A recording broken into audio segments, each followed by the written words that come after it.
যেখানে অন্যায়, যেখানে অপরাধ, সেখানে বাধা দিয়ে প্রতিবাদ এবং প্রতিরোধ করার দরকার আছে না নাই?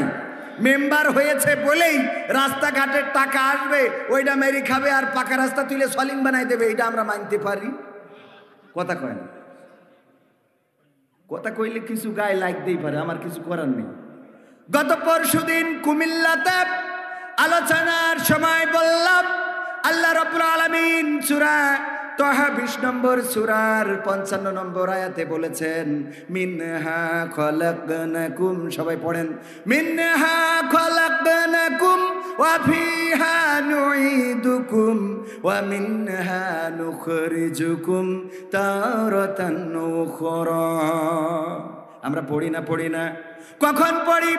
যখন কাউকে কবরে নামাতে যাই তখন আমরা এই আয়াতটা পড়ি। আয়াতটার অর্থ কি জানেন নাকি? অনেকেই জানেন না, না জেনেও পড়েন, অনেকেই বোঝেন না, না বুঝেও পড়েন। অসুবিধা নেই, যারা জানেন তারা তো জানেন, যারা জানেন না তাদের জন্য বলি। আয়াতটার অর্থ হলো আমরা ওই মানুষটাকে বলি, ওগো মানুষ, তোমাকে এই মাটি থেকে সৃষ্টি করা হয়েছিল, আবার তোমাকে এই মাটির মধ্যে ঢুকিয়ে দেওয়া হচ্ছে, আবার একদিন তোমাকে এই মাটি থেকে জীবন্ত করে উঠানো হবে। এই কথা বলে তাকে কবরে রেখে দিই। ওগো আমার ভাইয়েরা, উনার এই কথা বলার মধ্যে উনার কোনো ফায়দা আছে নাকি? কথা কয় না। উনার কি কোনো ফায়দা আছে? ধরেন আপনি একজন আগুনে পুড়ে যাচ্ছে, পুড়েছে, আপনি তারে বলতেছেন যে আগুনের ঝাঁপ দিলি বলে পুড়বা, ও তো ঝাঁপ দিয়ে পড়ছে অলরেডি, ওর বলি লাভ কি? যে মাটির মধ্যে চলে গেল সে তো চলেই গেছে, ওর যতই আপনি বলেন, যতই বুঝান, ও তো কবরে চলেই গেল, ওর তো খেলা ফাইনাল। বরং দুনিয়ার পরে যারা আছে এদের সচেতন হওয়ার দরকার, বলেন ঠিক কিনা? আমার কথা কি বুঝতে পারিছেন? ওই বেনাপোল এক্সপ্রেস, ওখানে আগুন ধরাইলো ঢাকাতে, মানুষ পুড়ে মারা গেল। আমাদের একজন ভাই, আমাদেরই দেশের নাগরিক, আমাদের কারো আত্মীয়, কারো বাবা, কারো সন্তান, কারো ভাই, কারো আপনজন যখন আগুনের লেলিহান শিকায় পুড়তে থাকলো, জানলা দিয়ে বের করার জন্য গেল। আপনারা অনেকেই দেখেছেন, কলিজাটা ফেটে যায়। আহারে, কেমন দেশে বসবাস করছি যেখানে মানুষের জানের নিরাপত্তা নাই। রাজনীতিকে উত্তপ্ত করার জন্যে, রাজনৈতিক পরিস্থিতিকে গরম করার জন্যে ট্রেনের মধ্যে কোনো না কোনো দল আগুন দিয়ে দিল, আর সেই আগুনে বনি আদম সন্তান দাও দাও করে লেলিহান শিখায় পুড়তে লাগলো। সন্তান পুড়ে মারা গেছে, স্ত্রী পুড়ে মারা গেছে। যখন তাকে টেনে বের করছে, বের হতে চাইলো না, বলল বের হব না। যেই আগুনে আমার স্ত্রী পুড়ে মারা গেছে, যেই আগুনে আমার সন্তান পুড়ে মারা গেছে, এই আগুন থেকে আমি বেঁচে কাদেরকে নিয়ে বাঁচবো, কাদের নিয়ে দুনিয়ায় থাকবো? এই জন্য সেও পুড়ে মারা গেছে। ওগো আমার ভাইয়েরা, এই ট্রেনে যখন এখন থেকে যদি কেউ চড়ে, তাইলে অনেকেই বলবে যে চড়ো যা করো, একটু দরজার কাছাকাছি সিট নেওয়ার চেষ্টা করো, বলবে না? বলবে না? কথা কয় না। সাবধান করবে না? করবে না? সাবধান করে দিবে।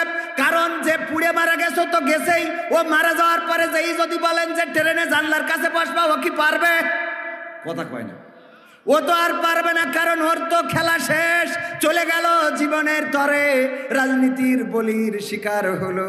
ওটা নিয়ে আমার কোনো বক্তব্য নেই। আমার কথাটা বোঝানোর জন্যে, যেই ব্যক্তিটা মারা গেল, ওই ব্যক্তিকে যতই বলেন তোমাকে মাটি থেকে সৃষ্টি করা হয়েছে, আবার মাটির মধ্যে ঢুকানো হলো, আবার একদিন মাটি থেকে জীবন্ত করে উঠানো হবে, এই কথা, এই ওয়াজ ওর শুনে কোনো লাভ নেই। আর সবচেয়ে বড় কথা হলো, এই আয়াতটা ওই মরা মানসির জন্য নাজিল হয় নাই। আয়াতটা নাজিল হয়েছে কাদের জন্য? জেতা মানুষের জন্য। শুধু জেতা মানুষের জন্য নয়, আয়াতটা নাজিল হয়েছে সবচেয়ে ক্ষমতাধর, মিশরের ক্ষমতাধর ছিলেন। আমাদের দেশের ক্ষমতাধর তো শুধুমাত্র চেয়ারটা আঁকড়ে ধরেছে, আর আমেরিকার ক্ষমতাধর সে আমেরিকার চেয়ারটা আঁকড়ে ধরেছে।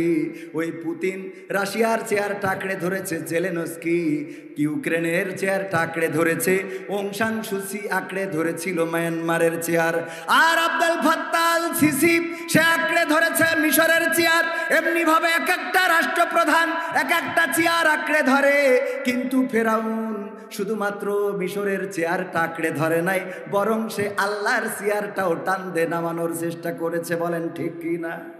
ঠিক না বে ঠিক? এই মানুষটাকে সোজা করার জন্য আল্লাহ রাব্বুল আলামিন মুসাকে বললেন, ইযহাব ইলা ফিরআউনা ইন্নাহু তাগা। যাও ফিরআউনের কাছে, সে তাগুতের পথ অনুসরণ করেছে, এবং তাকে যে বুঝাও, তাকে ভালোর পথে আসতে বলো, তাকে আলোর পথে আসতে বলো। যদি সে তোমার কথা না শুনতে চায় তাহলে তুমি তারে বুঝাবা। সূরা তহা কোরআনের 20 নম্বর সূরার এই আয়াতগুলো যদি পড়েন দেখবেন কত সুন্দর করে আল্লাহ রাব্বুল আলামিন মুসা আলাইহিস সালামকে শিখাইয়ে দিয়েছে কিভাবে মুসার ফিরআউনের সাথে কথা বলতে হবে। ফিরআউনকে যে বলবা, ওগো ফিরআউন, সুন্দর নরম করে বলবা, ওগো ফিরআউন, তোমাকে এই মাটি থেকে সৃষ্টি করা হয়েছে, আবার তোমাকে এই মাটির মধ্যে ঢুকিয়ে দেওয়া হচ্ছে, আবার একদিন তোমাকে এই মাটি থেকে জীবন্ত করে উঠানো হবে। সুতরাং তুমি আল্লাহর চেয়ারটা নিয়ে আর টানাটানি করো না, তুমি ফিরে আসো, আল্লাহর পথে ফিরে আসো, আমাকে নবী হিসেবে মেনে নাও, আল্লাহর বান্দা হিসেবে নিজের মাথাটা নত করে দাও। এই আয়াতটা নাজিল হয়েছে ফেরাউনকে বলার জন্যে, আর আমরা এইটা বলি মরা মানসির কাছে যে, ঠিক না বে ঠিক? অথচ এটা বলতে হবে মেম্বারের কাছে। মেম্বার সাহেব, আপনি তিরানের চাইল যে আপনার গুদাম ঘরে ঢুকালেন, আপনার কি মনে হয় না মিনহা খলাকনাকুম ওয়া ফিহা নুঈদুকুম ওয়া মিনহা নুখরিজুকুম তারাতান উখরা? এই মাটি থেকে এসেছেন, আবার মাটিতে যাবেন, আবার জীবন্ত করে উঠাবে। মেম্বারের যেয়ে এই ওয়াজ শোনাইনো লাগবে, চেয়ারম্যানের যেয়ে এই ওয়াজ শোনাইনো লাগবে, এমপির যেয়ে এই ওয়াজ শোনাইনো লাগবে, প্রধানমন্ত্রীরও এই ওয়াজ শোনানোর দরকার আছে না? না। কিন্তু আমরা তা না শোনায়া আমার গ্রামের যে সুদখোর, সবচেয়ে বড় যে সুদখোর, তার কাছে যে এই ওয়াজটা শোনানো লাগবে। কেন সুদ খাও? এই কথাটা বলতে চাইলাম। কুমিল্লা তিতাসে মাহফিল, কুমিল্লা এই যে কি থানা যেন, সেখানে মাহফিল করলাম। মাহফিল করার সময় যখন বললাম গ্রামের সবচেয়ে বড় যে সুদখোর, তার কাছে যে এই ওয়াজ শোনাইনো লাগবে, তাইলে বোঝা যাবে যে আপনি সঠিক দাওয়াতি কাজ করতেছেন। সভাপতি উঠে চলে গেছে রে। পরে আমি সভাপতিরে খুঁজি, কয় উনি অসুস্থ চলে গেছে। পরের দিন ফোন করি, কয় না, ওই আপনি যে কইছেন যে গ্রামের সবচেয়ে বড় সুদ করছে, তার এই ওয়াজ শুনাইতে হবে, তাই সে উঠে চলে গেছে। মনে করছে ওর কইছেন। জ্বালা আছে না নাই? হুজুর ওয়াজ করবেন, আজ একটু ইব্রাহিমের ঘটনাটা বলবেন। আমাদের নবী ইব্রাহিম আহারে কত কষ্ট করেছে ইসলামের জন্য গো। ও রে, একটু শোনাবেন গো হুজুর, একটু শোনাবেন রে। এবার হুজুর যখন ওয়াজ করেছে, ইব্রাহিম আলাইহিস সালামের আলোচনা করতে গেলি নমরুদের কথা আসবে না? আসবে না? কথা কয় না, একটু জোরে বলেন। আসবে না? আসবে না? যখন নমরুদের কথা এসেছে, নামাজ শেষে সভাপতি ডাক দিয়ে বলছে, হুজুর এইদিকে আসেন, এইদিকে আসেন। কি হয়েছে? আপনারা কইলাম ইব্রাহিম আলাইহিস সালামের জীবন নিয়ে আলোচনা করতে, আর আপনি নমরুদের কথা কেন টেনে আনলেন? বলছে ইব্রাহিম আলাইহিস সালামের জীবন নিয়ে কথা বলতে গেলে তো নমরুদের কথা এসে যাবে। আসবে না? আসবে না? আল্লাহ তো কোরআনে নমরুদ কত কষ্ট দিয়েছে, আল্লাহর রাসূল আল্লাহর নবী ইব্রাহিম আলাইহিস সালামকে আগুনে ফেলেছে। আল্লাহ বললেন, ইয়া নারু কুনি বারদাও ওয়া সালামান আলা ইব্রাহিম। আমার আল্লাহ বললেন, ওগো আগুন, তুমি আমার ইব্রাহিমের জন্য আরামদায়ক ঠান্ডা হয়ে যাও, শান্তিদায়ক হয়ে যাও। আগুন শান্তিদায়ক হয়েছে না হয় নাই? আলোচনা করতে গেলে নমরুদের কথা আসবে না? আসবে না? বলছে মুসা ইব্রাহিম আলাইহিস সালামের কথা বলতে গেলে তো নমরুদের কথা এসেই যায়। তখন বলতেছে, নমরুদের কথা বলেছেন তাতে অসুবিধে নেই, কিন্তু দেখছিলাম নমরুদের কথা বলার সময় আপনি আমার দিকে তাকাচ্ছিলেন। জ্বালা আছে না নাই?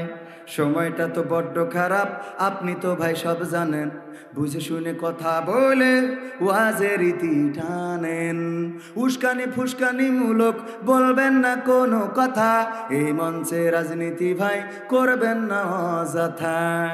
আমরাও ভাই কোরআন জানি, মানি মোটামুটি, ঝামেলাতে থাকি মাঝে মাঝে নিয়ে ভোটা ভুটি মক্তবেতে শিখেছিলাম আলিফ বা তা সা কোরআন হাদিস মোটেও জানি না এমন কিন্তু না তাই রাজনীতি চলবে না ও হুজুর রাজনীতি চলবে না তাই রাজনীতি চলবে না ও হুজুর রাজনীতি চলবে এবার বলছে হুজুর শোনেন আপনারা আসলেই খালি রাজনীতির কথা বলেন অথচ আমি কত মাহফিলে গেলাম অনেক মাহফিলে বসেছিলাম মেম্বার মানুষ যাওয়াই লাগে লাগে রে লাগে রে কত মাহফিলে গেলাম কত হুজুর ওয়াজ করলো আমি বললাম কি ওয়াজ করিল বলছে ওই ঢাকাতে হুজুর আনিলাম সেই হুজুরি ওয়াজ করিল কত মধুর সুর কবরেতে গেলে পাবো ৭০,০০০ হুর আরে বাহ হুরির লোভ আছে না নাই দুনিয়ায় হুরির পিছনে ঘুরে বেড়া আই রে আমার যুবকেরা কয়দিন পরে ১৪ই ফেব্রুয়ারি লাইলাতুল ভালোবাসা দিবস কি আছে না নাই লাইলাতুল ভ্যালেন্টাইন্স ডে ওই দিন গদখালিতে জাগা হয় না রে আমি বললাম ফুলির দাম কেমন বলছে হুজুর আমি কি হুজুর মার্কা দাম কব না অন্য দাম কব কলাম এর মধ্যে আবার দামের সমস্যা কি বলছে আপনারা যখন আসেন গো তখন এক দাম আর ওই নেটওয়ার্ক ছাড়া ছেলে পিলে আসলে আর এক দাম কেন বলছে যখন দেখি স্বামী স্ত্রী আসে বা আপনাদের মতো লোক আসে তখন ন্যায্য মূল্যটা নিই আর যখন দেখি যে নিয়ে এসে একটা বুঝি এর সামনে আদায় করে নিতে হবে তা ৩০০ টাকার জিনিস ৭০০ বলে বসে থাকি এখন মাথায় পড়াই ফেলাইছে ওর মাথার তো আর খুলতে তো পারবে না কারণ খুললি ভালোবাসা কাটা কাটিও মকসদে ছেলের সাথে আবার লাইন মারবে ঠিক না বে ঠিক কারণ তুমি কিনে দিতে পারো নি বাদ হ্যাঁ এরা মা বোন আছে না নাই বিয়ের সময় কান্দে কান্দে গো কেন কান্দে আমার আব্বা বলতো ওই যে যখন বলে জগৎ মেম্বারের ছেলের সাথে মকসেদ মিয়ার মেয়ে বড় মেয়ের বিয়ে হচ্ছে এত টাকা দেন মহরে ও গো সকিনা তুমি কি রাজি আছো হঠাৎ মনে পড়ে যায়